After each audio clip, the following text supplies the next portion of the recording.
lagi dengan saya Hafiz di program Tribun Newsmaker yang membahas isu-isu terkini. Sekarang saya lagi bersama Ketua Badan Pengawas Pemilu Provinsi Riau, Bawaslu, Bapak Rusdi Rusdan. Ya. Apa kabar Pak? Alhamdulillah sehat Pak ya. Ya, alhamdulillah baik. Ya. Ini pemilu pilkada kita sudah semakin dekat. Ya. Tinggal dalam sekitar hitung minggu. 20 hari lagi. 20 hari lagi. Ya. Nah, bagaimana kondisi di lapangan? Apakah semua tahapan berjalan sesuai aturan atau gimana? Ya. Sampai dengan saat ini memang pengawasan yang kita lakukan sudah maksimal ya. Memang walaupun mungkin masih ada beberapa kelemahan di sana sini, yang namanya mengawasi 9 kabupaten kota dengan ribuan TPS ya, 8.000 berapa itu, hampir 9.000 TPS kita di Provinsi Riau. Tentu sudah ada beberapa catatan hasil pengawasan kita yang ini nanti tetap berproses ya. Ada pelanggaran pidana yang sudah naik ke pengadilan, itu ada 2 dan sudah diputus, yaitu di Pengadilan Negeri Pelalawan. Kemudian juga yang di Dumai ini sudah diserahkan ke kejaksaan, dan kejaksaan juga sudah menyerahkan ke pengadilan. Informasinya kalau tidak salah hari Kamis besok itu sudah mulai dijadwalkan sidang di pengadilan. Ini terkait dengan calon wali kota yang juga merupakan incumbent wakil wali kota di Dumai yang melibatkan ASN dalam kampanye. Kemudian juga ada satu kasus di Inhu, itu ada kepala desa yang terlibat dalam kampanye ya, itu pasal menguntungkan ya, ke pejabat dan kepala desa itu kan di dalam pasal 188 dan pasal 87 Undang-Undang 10 tahun 2016, bahwa dalam kampanye itu dilarang melibatkan ASN dan kepala desa dan pejabat negara gitu ya. Nah, kemudian juga ada pasal yang menyebutkan bahwa pejabat negara, ASN, kepala desa, termasuk kepala desa itu tidak boleh atau dilarang menguntungkan atau merugikan ya, melakukan tindakan yang menguntungkan atau merugikan bagi salah satu paslon. Nah, jadi yang di Pelalawan itu satu kasus adalah pasal merugikan pejabat ASN yang merugikan salah satu paslon. Bukan menguntungkan, tapi merugikan. Bukan menguntungkan. Nah, kebalikannya yang di Indragiri Hulu ini pejabat yang menguntungkan gitu. Dan kemudian ada lagi satu lagi di Pelalawan, ini sudah di kejaksaan untuk nanti dilimpahkan ke pengadilan. Itu salah satu kepala sekolah yang ikut dalam kampanye dan foto bersama kemudian menggunakan simbol. Nah, ini sebetulnya kita sayangkan karena sosialisasi untuk melakukan pencegahan yang kita lakukan itu sudah maksimal lah rasanya, tetapi masih ada 1-2 kasus yang sampai ke pengadilan seperti ini. Dan secara umum sampai saat ini sudah ada sekitar 30-an lebih penanganan pelanggaran yang kita lakukan yang berkaitan dengan tindak pidana pemilu atau tindak pidana pemilihan. Jadi kalau secara keseluruhan sudah lebih ya, hampir 50-an sekarang, yang termasuk dengan pelanggaran administrasi, kemudian netralitas ASN, penanganan hukum lainnya gitu. Karena hukum lainnya itu umpamanya begini, ada ada pelanggaran di dalam pelaksanaan pilkada ini, tapi ternyata itu bukan pelanggaran pidana, bukan pelanggaran administrasi, tapi pelanggaran terhadap hukum lainnya gitu. Ya. Umpamanya dia arak-arakan dalam pelaksanaan kampanye, melakukan arak-arakan, sementara di dalam undang-undang lalu lintas itu umpamanya tidak pakai helm dan segala macam. Jadi pesertanya itu dikenakan undang-undang lalu lintas. Nah, gitu. Ya. Melihat dari penindakan dan juga siapa yang ditindak, di rumah itu salah satu calon dan juga luar biasanya lagi kan ini petahana juga. Iya, dan juga di Indu itu kepala desa. Iya. Nah, ini kita bisa melihat bahwa penegakan pengawasan benar-benar dilakukan dan penegakan hukum. Ini ada lagi di dilakukan. Kuansing nih. Kuansing. Ada lagi Kuansing, itu anggota DPRD provinsi. Iya. Dan kemudian ya orang mantan pejabat juga di Kuansing ini.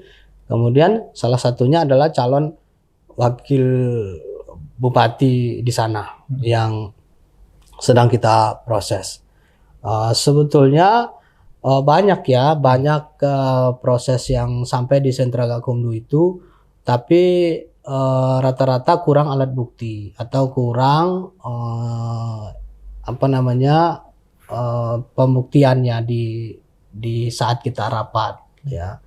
Umpamanya seperti di Kuansing itu ada kemarin money politik, ya, ada videonya, tetapi uangnya itu dalam proses pembuktian money politik itu kan harus ada uangnya, kapan dibagikan, siapa yang menerima, siapa yang memberikan, betul nggak itu uang dari tim kampanye atau bahkan betul nggak dari pasangan calon begitu.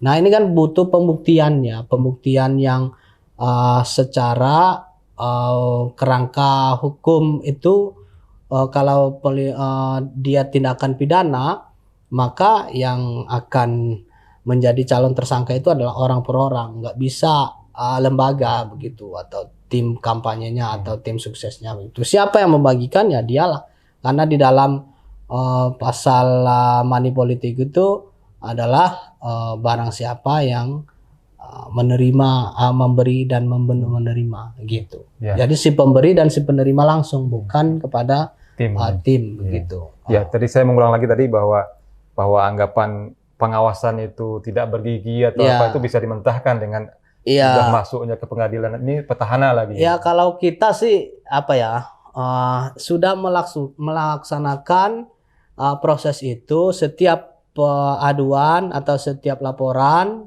dan kemudian temuan kita itu selalu kita bawa dalam rapat, kemudian kita lihat verifikasi dulu apakah memenuhi syarat formil atau material. Syarat formil itu umpamanya ada pelapor, ada terlapor. Ada pelapor, tidak ada terlapor, itu nggak memenuhi. Gimana? Ada yang melaporkan tapi nggak tahu siapa yang dilaporkan atau nggak tahu siapa alamatnya di mana begitu kan. Mungkin aja tahu kejadiannya tapi nggak tahu nama orangnya siapa begitu. Nah, itu syarat formil. Kemudian ada alat bukti, alat buktinya ada gitu. Apakah berupa surat, pengakuan, kesaksian gitu kan, atau memang dari para calon itu sendiri ada buktinya begitu. Dan kemudian ada syarat formilnya, syarat materialnya, ya seperti adanya peristiwa yang dilaporkan, dan kemudian tidak melebihi dari batas waktu pelaporan.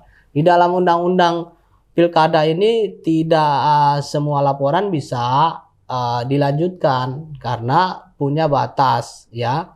Karena kan kita juga limitatif ini dalam pelaksanaan pilkada, ada tahapan-tahapannya. Tahapan pendaftaran sudah selesai. Sekarang tahapan kampanye. Nah, ada juga ini yang mau kemarin ada kita datang masa mahasiswa demo ke kantor, itu laporannya umpamanya ijazah, penggunaan ijazah palsu pada Pileg 2014 dilaporkan sekarang. Nah, ini kan sudah daluarsa dalam itu hanya 7 hari sejak kejadian, sejak peristiwa itu terjadi. 7 hari.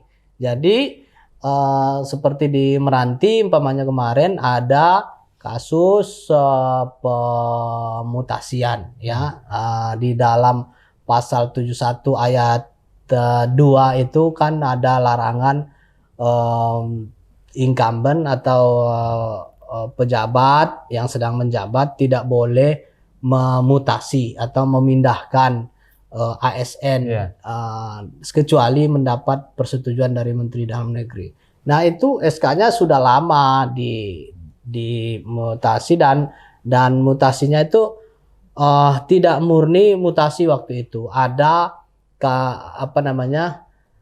ASN, ASN struktural, kemudian dijadikan sebagai ASN fungsional. Karena jabatannya itu berubah dari struktural menjadi fungsional, otomatis dia itu tidak memenuhi syarat lagi untuk menjabat di tempatnya yang sebagai ASN struktural.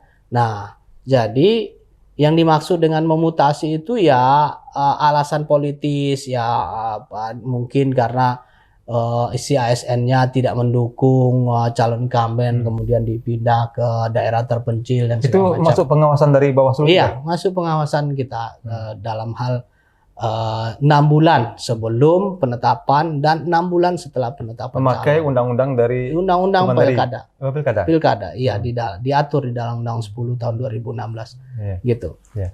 Sekarang biasanya kan dalam pilkada yang sering terulang itu pelanggaran biasanya netralitas ASN. kemudian Yang terbanyak sampai dengan saat ini pelanggaran itu netralitas ASN. Ya. Ya. Nah, dibandingkan Bang Rusdi Rusdan udah lama di Bawaslu ya. Dibandingkan dengan pemilu-pemilu sebelumnya, nih ada hal yang unik nggak di dalam Ya, kali untuk ini? di tahun 2020 Pelanggarannya. ini kita merasakan ada eskalasi. Ada eskalasi kemudian dari aspek kontestasinya juga meningkat terutama di beberapa daerah kita rasakan seperti di Kuansing ya. Saya nggak tahu situasi politiknya seperti apa, tapi yang kita rasakan ini ada upaya saling lapor dari beberapa paslon. Kemudian di Kuantan Sengingi juga seperti itu. Kasus meningkat dan sudah ada yang putusan pengadilan. Di Indragiri Hulu juga ada, kemudian di Dumai seperti yang kita lihat, di Meranti, Bengkalis. Nah ini daerah-daerah ini yang kita lihat dari aspek kontestasinya ini ya memang saling berpacu ya. Saya nggak tahu kenapa kemudian dinamikanya di Rokan Hulu, umpamanya di Rokan Hilir agak kurang ya. Adem. Adem. Apakah dari karakter calonnya saya juga nggak boleh saya menilai itu ya. Tapi yang kita lihat sekarang yang banyak itu proses yang kita tangani itu di Bengkalis, Dumai, Kuansing, Pelalawan, Inhu. Begitu. Iya. Nah, dari konteks yang Bapak Rusdi sudah bilang tadi, saling melaporkan. Ya. Nah, ini kan Bawaslu juga kan nggak ingin dijebak dalam proses seperti ini. Ya. Saling melaporkan mungkin juga untuk menjatuhkan pasangan tidak populer di masyarakat. Bisa nah, bagaimana memfilternya itu?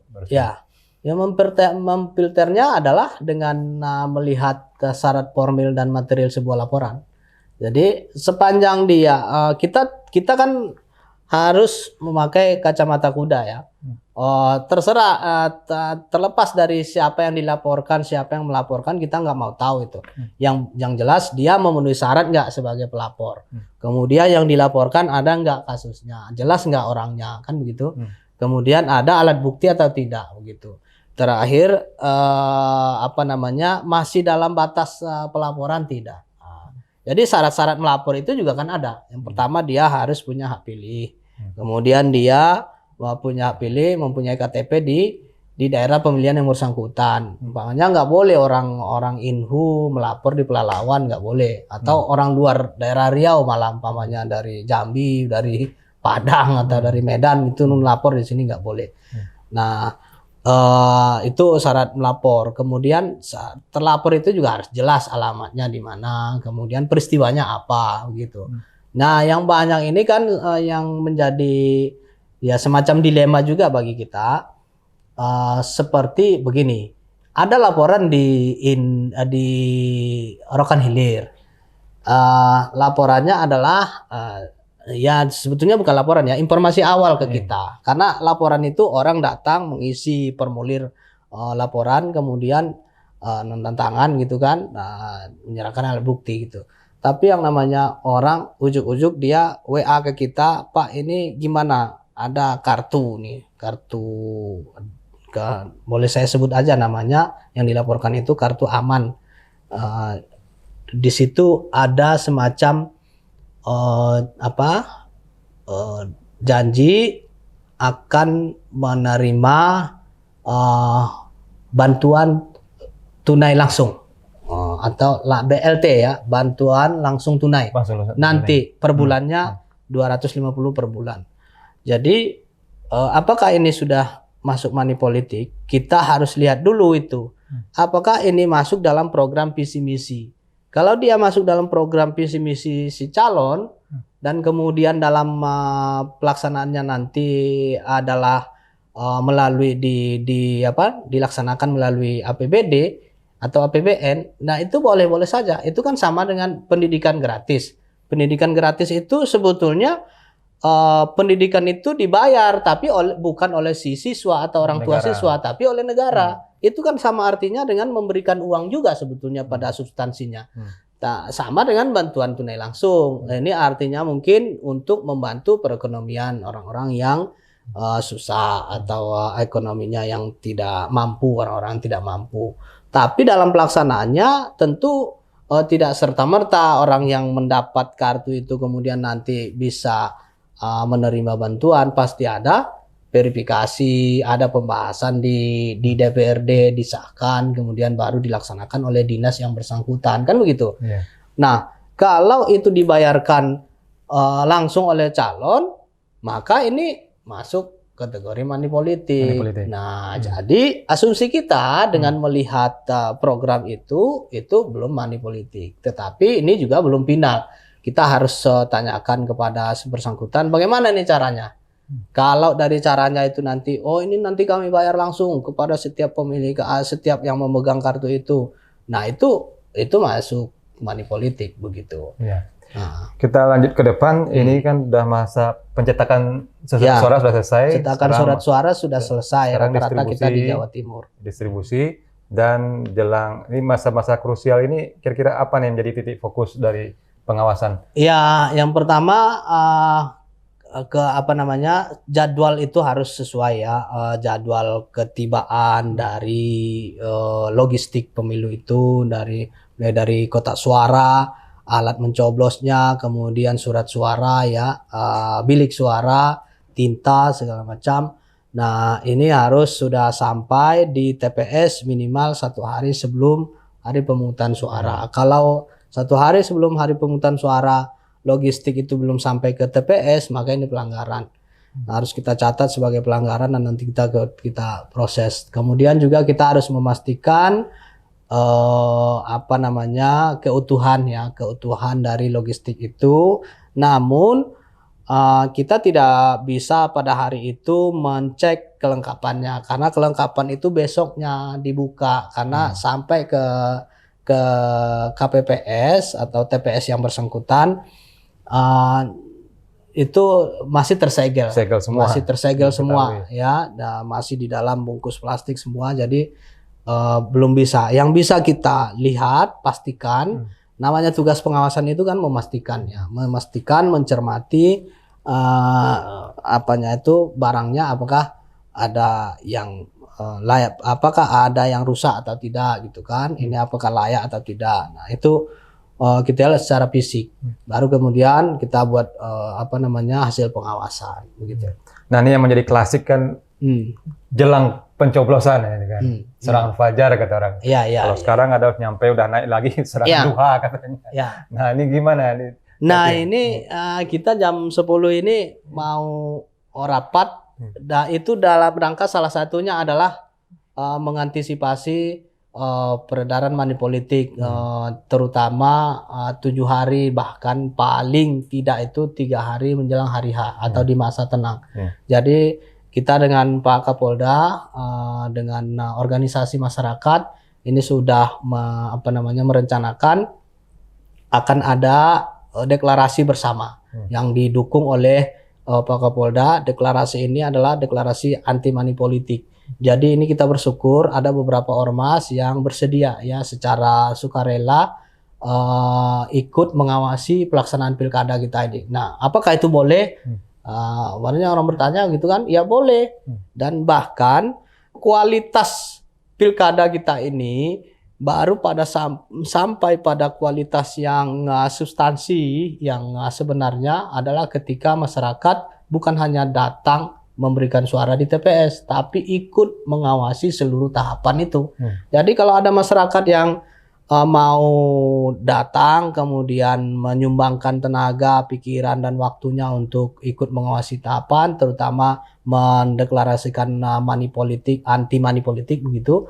Nah, ini sangat kita syukuri ya, dan itu kita sangat welcome untuk kita fasilitasi begitu. Tapi tentu ada batas-batasan juga. Ya, dan kemudian nanti kita rencanakan ini sudah sudah berulang ya kali kita lakukan dari Pilkada 2018, Pemilu 2019 kita juga sudah lakukan ini patroli money politik. Jadi setiap